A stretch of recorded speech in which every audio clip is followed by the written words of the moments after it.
আজকে বাবুকে রেখে ক্লাসে গিয়েছিলাম। ক্লাসে গিয়ে আরেকজন নতুন অতিথির সাথে দেখা হলো। রেডি হচ্ছিলাম আর ভাবছিলাম বাবু কোথায় কান্নাকাটি করে নাকি। বাইরে তখন অনেকগুলো বাচ্চা খেলা করছিল, তো ও ওদের সাথে খেলাতেই মগ্ন ছিল। আমি আসার পর আর কান্না করেনি। তো আমি ক্যাম্পাসে চলে এলাম, আর ক্যাম্পাসে অনেক বেশি রোদ ছিল। আমাদের রংপুর অঞ্চলে কিন্তু অলরেডি শীত শুরু হয়ে গেছে, সকালে অনেক বেশি কুয়াশা পড়ে, কিন্তু পাবনাতে বেশিরভাগ সময় অনেক বেশি গরম থাকে। তো আমি চলে এলাম, আর এখানে লিফট পুরো ফাঁকা ছিল। মাঝে মাঝে লিফট নাকি আটকে যায়, সেজন্য একা উঠতে অবশ্য ভয় লাগে, যদিও আমার সাথে এরকম ঘটনা কখনো ঘটেনি। যাই হোক, ক্লাস এখনো শুরু হয়নি, কোন ব্যাচের জন্য পরীক্ষা হচ্ছিল, আর ম্যাম সেখানে ডিউটিতে ছিলেন। আর আমাদের ক্লাসে আজকে নতুন একজন অতিথি এসেছিল, আমার এক ফ্রেন্ডের বাবু। আমি যখন প্রথম আমার বাবুকে নিয়ে গিয়েছিলাম, আমার বাবুও ঠিক এইরকমই এতটুকুই ছোট ছিল, সেজন্য ছোট বাচ্চাদের দেখলেই আমার বাবুর কথা মনে পড়ে। আমি যখন প্রথম দিন বাবু নিয়ে গিয়েছিলাম, তো ও তখন আমার বাবুকে নিয়ে ছবি উঠাইছিল, তো আজকে ওর বাবুকে নিয়ে আমি ছবি উঠাইলাম। তো আমাদের ক্লাস শেষ হয়ে গেল, আর ক্লাস শেষে ম্যাম অ্যাটেন্ডেন্স লিখে দিতে বলেছিলেন। তো এই তো এখানে অ্যাটেন্ডেন্স লেখা হচ্ছিল। তো ক্লাস শেষ করে আমি আমার বান্ধবীর সাথে সিএসসি ডিপার্টমেন্টে গিয়েছিলাম। আমাদের কম্পিউটার কোর্স শেষে যে সার্টিফিকেট দেওয়া হয়েছিল সেটাও পাইনি।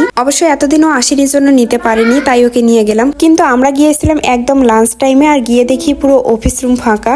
লাঞ্চ ব্রেক মেবি 1 ঘন্টা, আর এতক্ষণ বসে থাকা পসিবল না, সেজন্য আমরা ফিরে এলাম। আসার পথে আমি এই যে বাবুর জন্য একটু খাবার নিচ্ছিলাম, আর বাসায় আসার পর ও এত নিজের প্রশংসা করছে, ও নাকি নিজে নিজে গোসল করেছে, খাবার খেয়েছে। কটল গুটি একাই খাবার কাটি একাই কটল গুটি। তুমি তাহলে কি? আমি গুড বয়।